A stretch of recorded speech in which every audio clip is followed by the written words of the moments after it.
Hi అండి, నమస్తే. Welcome to Durga Krishna kitchen. ఈరోజు మనం వీడియోలో వేరుశనగలతో బిస్కెట్స్ ఎలా ప్రిపేర్ చేసుకోవాలో చూద్దామండి.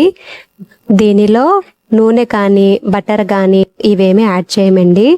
ఓన్లీ 3 ఇంగ్రీడియంట్స్తో మనం వీటిని ఈజీగా ప్రిపేర్ చేసుకోవచ్చు. అవి కూడా ఇంట్లో ఉండే వాటితోనే చాలా చక్కగా చేసేసుకోవచ్చు. ఆల్రెడీ మన ఛానల్లో కొన్ని బిస్కెట్స్ రెసిపీల వీడియో ఉన్నాయండి. వాటి లింక్ అనేది నేను కింద డిస్క్రిప్షన్లో ఇస్తాను. ఇంట్రెస్ట్ ఉన్న వాళ్ళు చెక్ చేసుకోవచ్చు. పిల్లలకైతే చాలా బాగా నచ్చుతాయండి. మీరు ఒకసారి తప్పకుండా ట్రై చేయండి. మన ఛానల్ని చాలా వరకు సబ్స్క్రైబ్ చేసుకోకుండా చూస్తున్నారండి. దయచేసి సబ్స్క్రైబ్ చేసుకోండి.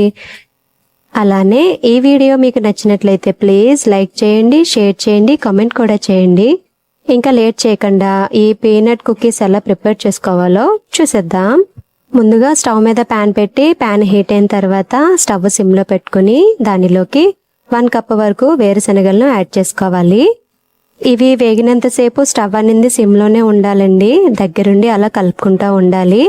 మీరు మీడియంలో పెట్టేస్తే మనకి త్వరగా రోస్ట్ అయిపోతుంది. బిస్కెట్స్ కూడా మనకి చేదొస్తాయి. అలా కాకుండా సిమ్లో పెట్టి కొంచెం ఓపికతో ఫ్రై చేసుకోవాలి. చూసారు కదా, ఇవి మనకి ఫ్రై అయిపోయాయి.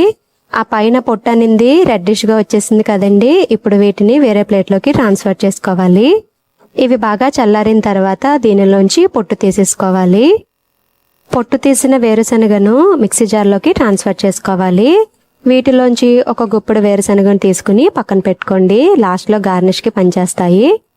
పక్కకి తీసుకున్న వేరుశనగని కొంచెం లైట్గా దంచి పెట్టుకుంటే సరిపోతుందండి. మరీ ఎక్కువ కాదు. వీడియోలో చూపిస్తున్న విధంగా మిక్సీ జార్లో 2 స్పూన్స్ వరకు షుగర్ని యాడ్ చేసుకోవాలి. 1 కప్పు వేరుశనగ పల్లీలకు 2 స్పూన్స్ వరకు షుగర్ అనేది పర్ఫెక్ట్ కొలతండి. వీటిని మెత్తగా బ్లెండ్ చేసుకోవాలి. ఎంతలా అంటే వేరుశనగలో ఉండే ఆయిల్ అనేది మనకి బయటకు వచ్చేయాలి. అంతలా బ్లెండ్ చేసుకుంటే సరిపోతుంది. దీన్నే పీనట్స్ బటర్ అని కూడా అంటారండి. చూసారు కదా, బ్లెండ్ చేసి పెట్టుకున్న వేరుశనగ పేస్ట్ని వేరే ప్లేట్లోకి ట్రాన్స్ఫర్ చేసుకుని దానిలోకి 1/2 కప్పు వరకు మైదా పిండిని యాడ్ చేసుకోవాలి. మైదాకి బదులు గోధుమ పిండి అయినా యాడ్ చేసుకోవచ్చండి. పిండి వేరుశనగ పేస్ట్ బాగా కలిసేలాగా కలుపుకోవాలి. పిండి కలిపే కొద్దీ మనకి గట్టి పడుతుందండి. చూసారు కదా, బాగా కలపాలి. చపాతీ పిండిలాగా కలిపెట్టుకున్న పిండిలోంచి ఇలా చిన్న చిన్న ఉండల్లా చేసుకుని వీడియోలో చూపిస్తున్న విధంగా మనం బిస్కెట్స్ని ప్రిపేర్ చేసుకోవాలి. మైదా పిండి ఈ బటర్ మీరు ఎంత గట్టిగా కలిపితే మనకి బిస్కెట్స్ అనేది అంత స్మూత్గా వస్తాయి. చూసారు కదా, వీడియోలో చూపిస్తున్న విధంగా ఇలా ఫింగర్స్తో సరి చేసుకుంటే సరిపోతుంది. ఇలానే అన్ని కుకీస్ని ప్రిపేర్ చేసుకోవాలి.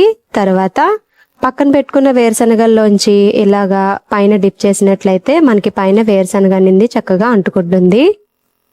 చూసారు కదా, మనకి బిస్కెట్స్ అనేది ప్రిపేర్ అయిపోయాయి. ఇప్పుడు వీటిని మనం బేక్ చేసుకుందాం. ఏ ప్లేట్లో అయితే మనం కుక్ చేయాలనుకుంటున్నామో ఆ ప్లేట్లో పెట్టుకోవాలండి. బటర్ పేపర్ ఉంటే బటర్ పేపర్ వేసుకోవచ్చు, లేదా ఇలా ఆయిల్ అప్లై చేసి కొద్దిగా మైదా పిండి చల్లిన ప్లేట్ అయినా తీసుకోవచ్చు. దీనిలో జాగ్రత్తగా బిస్కెట్స్ని పెట్టుకోవాలి. ఇప్పుడు స్టవ్ మీద ఒక దలసరి గిన్నె పెట్టుకుని మీడియం హీట్లో ఒక 5 నిమిషాలు హీట్ అవనివ్వాలి. తర్వాత దానిలో ఇలా స్టాండ్ పెట్టుకుని గిన్నె హీట్ అయిన తర్వాత దానిలోకి ఈ కుకీస్ పెట్టుకున్న ప్లేట్ని జాగ్రత్తగా దానిలో పెట్టాలి. మూత పెట్టుకుని స్టవ్ మీడియంలో ఉంచి 25 నుంచి 30 నిమిషాల వరకు వీటిని కుక్ చేసుకోవాలి. 25 నిమిషాల తర్వాత చెక్ చేస్తున్నానండి. మనకి ఇది ఆల్మోస్ట్ కుక్ అయిపోయింది. స్టవ్ ఆఫ్ చేసిన తర్వాత ఆ గిన్నెలోంచి ఈ ప్లేట్ని తీసి పక్కన పెట్టుకోవాలి. లేదంటే ఆ హీట్కి కుకీస్ అనేది మాడిపోతాయి. ఇవి చల్లారినప్పుడు కొంచెం గట్టి పడతాయండి. వేడిగా ఉంటే మెత్తగా ఉంటాయి. రెడీ అయిపోయాయండి పల్లీలతో బిస్కెట్స్. టేస్ట్ అయితే చాలా చాలా బాగుంటుందండి. ఇంట్లో ఉండే వాటితోనే కదండి ఈజీగా ప్రిపేర్ చేసుకోవచ్చు. మీరు తప్పకుండా ట్రై చేయండి. ఈ వీడియో మీకు నచ్చిందని అనుకుంటున్నా. మరి మీకు గనక ఈ వీడియో నచ్చినట్లయితే ప్లీజ్ లైక్ చేయండి, షేర్ చేయండి, కామెంట్ చేయండి.